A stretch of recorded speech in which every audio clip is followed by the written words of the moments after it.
Yeah, well, he died at 33. Oh. Yeah.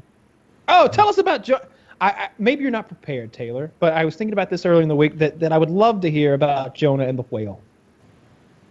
Oh, Jonah and the whale. I'll have to do a refresher on that before I do, because I haven't read about Jonah and the whale in a while. And the funniest part about the Bible stories is reading through them again beforehand and being like, they did not mention this part in Sunday school. They glossed over this. I remember this from Pinocchio. Jonah and the whale. I promise I will do Jonah and the whale next week. That's a good suggestion. That is a good one. That. And anybody else who has good Bible stories, leave a suggestion of them. And the more obscure, the better, because there's some interesting obscure shit in there. Yeah, I like it when God is really shitty to people for some really dumb, seemingly Old Testament reason. God. Yeah, when he's just petty.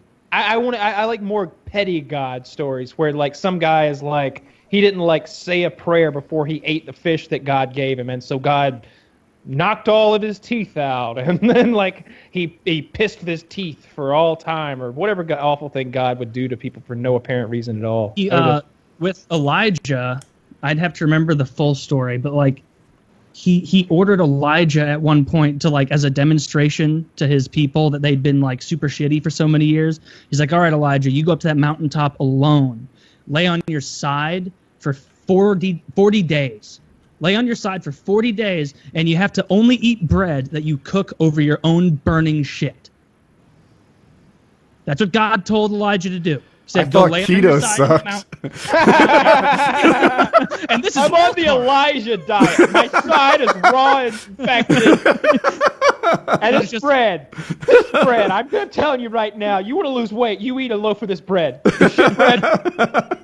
It looks like rye, but it is not. And I'll tell you when it gets bad. It's not the first loaf. It's when you start cooking shit bread with shit that's composed of shit bread. And that's what things get rough.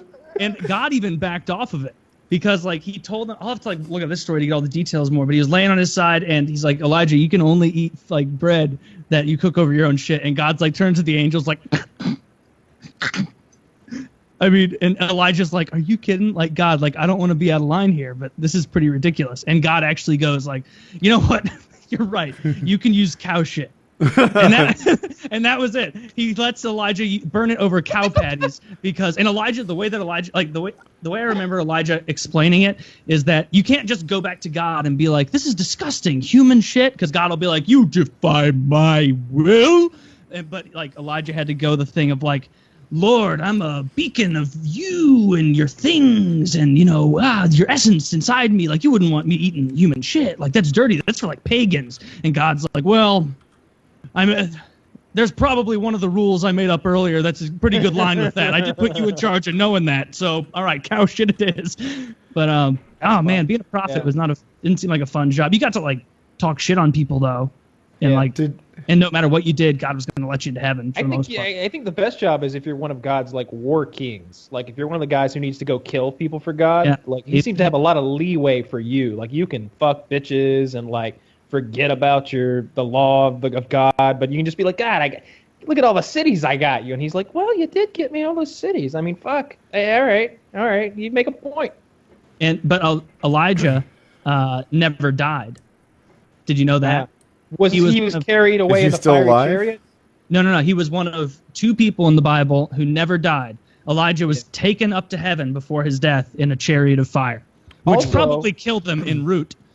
Or it might have been a UFO too. Some believe. They believe a UFO came and took Elijah in his chariot of fire. That's even sillier than God. I heard a joke. Do you know why God made Abraham kill his son Isaac at 12? Why he instructed him to? No, what'd you hear? Because it was supposed to be a sacrifice, and if he waited till he was a teenager, it wouldn't have been. Oh, okay. I was looking for an actual biblical thing there for a second. I was like, oh no, I've been hoodwinked. That was pretty good. Damn it, I didn't see it coming. Bad jokes are better than good ones. And now, a word from Movement Watchers. All right. The past few months, we've been working a lot with Movement watches. We love them. You guys love them, so I asked myself, why do I only have one? You see, Movement offers different colored bands, different faces, and different styles for each of their many watches. Movement watches start at just $95.